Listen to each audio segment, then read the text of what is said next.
बोलो सियावर रामचंद्र की जय। राम कथा के रस के तुम भक्त रासुमति धीर। आई सुवासन करिए प्रभु तेज पुंज कपिवीर। लखन सिया रामचंद्र की जय। कल के प्रसंग में बालकांड समाप्त होने के बाद अयोध्या कांड प्रारंभ हुआ।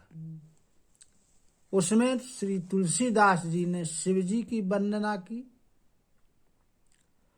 और भगवान राम की वंदना की। फिर कहने लगे कि गुरु के चरणों की रज को अपने मन रूपी दर्पण में घिस के, यानी उसके द्वारा मन को साफ करके भगवान श्री रामचंद्र जी के निर्मल यश का मैं वर्णन कर रहा। जब से भगवान राम ब्याह करके घर आए हैं तब से अयोध्या में नित्य नया मंगल हो रहा है, उत्साह हो रहा है। 14 लोक में आनंद छा गया है। अयोध्या में सभी रिद्धि सिद्धियां, सभी प्रकार की संपत्ति आ गई। इस प्रकार नगर के ऐश्वर्य का कुछ वर्णन नहीं किया जा सकता है। नगर के निवासी भगवान श्री रामचंद्र जी के मुख को देख करके सब सुखी हो रहे हैं। माताएं सब सुखी हैं। भगवान राम के रूप, गुण, शील, स्वभाव आदि को देख करके सब प्रसन्न हैं। अब सबके मन में यह अभिलाषा है, शिव जी से सब प्रार्थना करते हैं कि अब राजा भगवान राम को युवराज पद दे दें। तब राजा एक बार सभा में बैठे हुए थे और उन्होंने श्री रामचंद्र जी के सुंदर यश को सुना तो बहुत प्रसन्न हुए, आनंदित हुए। सारे राजा दशरथ जी के प्रेम के प्यासे रहते हैं। सब उनकी ओर देखते रहते हैं। भगवान राम जिनके पुत्र हैं वह बड़े भाग्यशाली हैं दशरथ जी। उनके लिए जो कुछ कहा जाए सब थोड़ा है। एक बार राजा दशरथ जी ने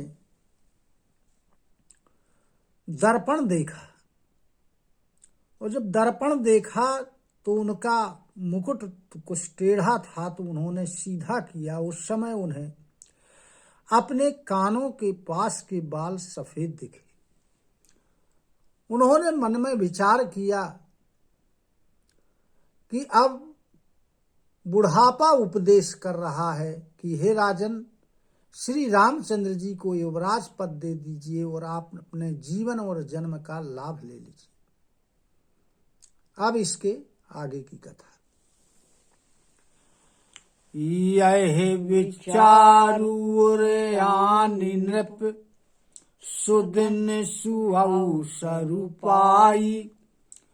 प्रेम पुलकी तन मुदित मन गुरु ही सुनाय जाई। लखन सिया रामचंद्र की जय।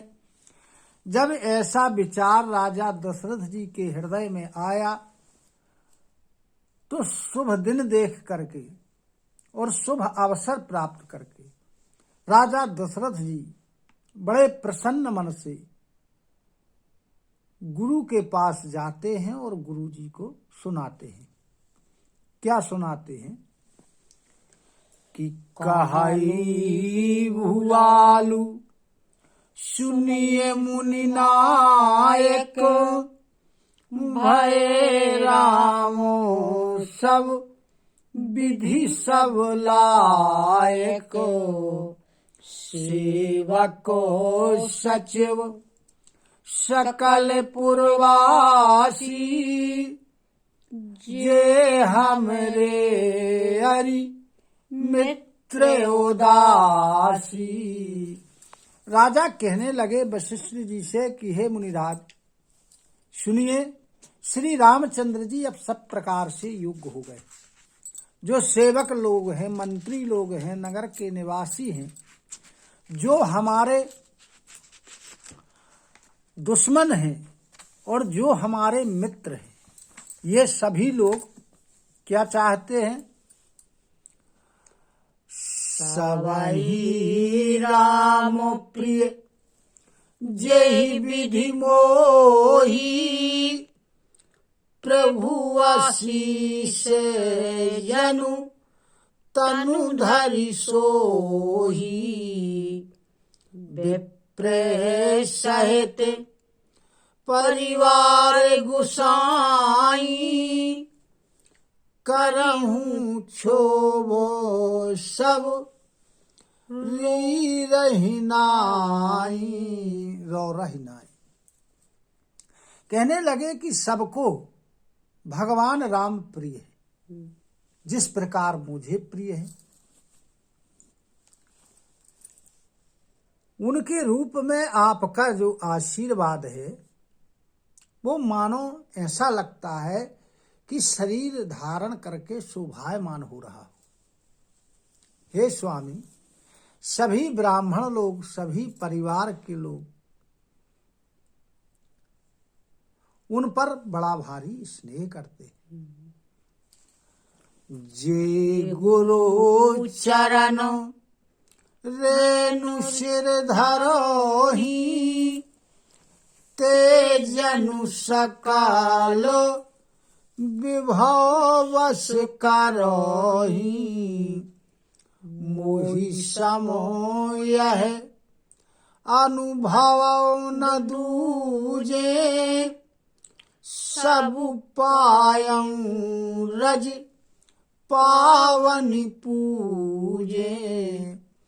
कहने लगे राजा दशरथ जी की जो लोग गुरु के चरणों की रज को अपने सिर पर धारण करते हैं, वे मानो सारे संसार का जो ऐश्वर्य है उसको अपने बस में कर लेते।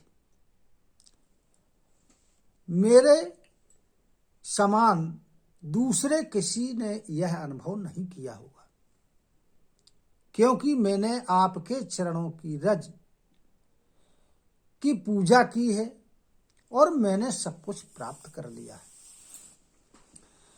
अब अभिलाषु एक मन मोरे, पूज ही नाथ अनुग्रह तोरे। मुनि प्रसन्न लखी सहज सनेहु, कहे ओ नरेश रजाय सुदेहु। राजा दशरथ जी कहने लगे कि अब मेरे मन में केवल एक अभिलाषा है, हे नाथ, वह भी आपकी कृपा से ही पूरी होगी। राजा का स्वाभाविक प्रेम देख करके और वशिष्ठ जी ने बड़े आनंदित होकर के कहा कि हे नरेश, आज्ञा दीजिए, कहिए आपकी क्या अभिलाषा है, आप क्या चाहते हैं। राजन राउर नाम जसु, सबे अभिमत दातार। फल अनुगामी महप मनि, मन अभिलाषु तुम्हार। लखन सिया रामचंद्र की जय। कहने लगे कि हे राजन, जैसा आपका मन और यश संपूर्ण मनचाही वस्तुओं को देने वाला है। हे राजाओं के मुकुटमणि, आपके मन की अभिलाषा जो है वह फल का अनुगमन करती है। यानी आप जो इच्छा करते हैं पहले से ही उसका फल प्राप्त हो जाता है। सब विधि गुरु प्रसन्न जिय जानी, बोले हो राऊ रहसी मृदुवानी। नाथ राम करियहि जुवराजू, कहिए कृपा करिए समाजू। जब सब प्रकार से राजा दशरथ जी ने गुरु को प्रसन्न जाना तो राजा भी प्रसन्न होकर बड़ी विनय युक्त और कोमल वाणी के साथ कहने लगे कि हे नाथ, श्री रामचंद्र जी को युवराज बना दीजिए। कृपा करके आप सभी को आज्ञा दीजिए तो उसकी तैयारी की जाए। मोही अच्छा तो यहू होई उछाहू, लहाही लोग सब लोचन लाहू। प्रभु प्रसाद शिव सवई निवाही, यह लालसा एक मन माही। कहने लगे राजा दशरथ जी कि मुझे ऐसा लगता है कि मेरे जीते जी यह उत्साह भी हो जाए और जो सभी लोग हैं वो अपने नेत्रों का लाभ ले लें, अपने जीवन का लाभ ले लें। आपकी कृपा से शिव जी ने सभी बातें पूरी कर दी हैं। अब केवल मेरे मन में एक यही लालसा शेष है। पुनि ना सोच तनु रहाऊ की जाऊ, जेहि ना होई पाछे पछताऊ। सुन मुनि दशरथ बचन सुहाए, मंगल मोद मूल मन भाए। जब रामचंद्र जी को युवराज बना दिया जाएगा तो फिर मेरे मन में यह सोच नहीं रहेगा, फिर मैं जीवित रहूं या ना रहूं। इसलिए इन्हें युवराज आप बना दीजिए ताकि पीछे कोई पछतावा न रहे। जब ऐसे सुहाने वचन राजा दशरथ जी के मुनि वशिष्ठ जी ने सुने तो आनंद के मूल वचनों को सुन करके बड़े प्रसन्न हुए वशिष्ठ। सुनु नृप जासु विमुख पछताही, जासु भजनो बिनु जरनी न जाही।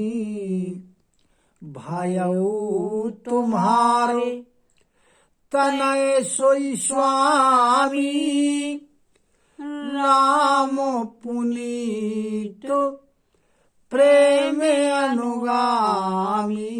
वशिष्ठ जी ने कहा कि हे राजन सुनो, जिनसे विमुख होकर लोग पछताते और जिसके भजन के बिना जी की जलन नहीं जाती है, वही तुम्हारा पुत्र हुआ है। यानी वही राम जी आपके पुत्र रूप में आए हैं। और राम जी हैं कैसे?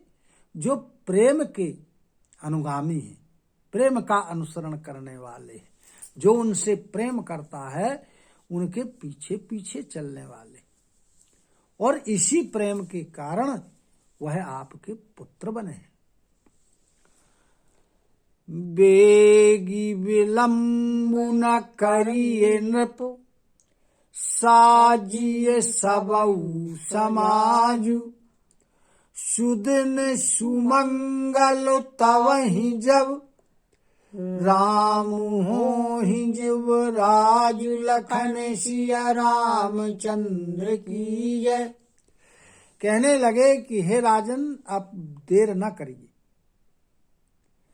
सब सामान सजाइए जल्दी ही, क्योंकि जब श्री रामचंद्र जी युवराज बनेंगे तभी शुभ दिन है और तभी शुभ मंगल है। बोलो सियावर रामचंद्र की जय। कथा विसर्जन होते सुनहु वीर हनुमान, जो जन जहाँ से आए हो सो तहाँ करऊ पयान। श्रोता सब आश्रम गए शंभु गए कैलाश, रामायण मम हृदय में सदा करो तुम वास। लखन सिया रामचंद्र की जय। उमापति महादेव की जय। पवन सुत हनुमान की जय। गुरु गोविंद की जय हो। जय जय सीताराम, जय जय राधे श्याम। नमः पार्वती पते हर हर हर महादेव।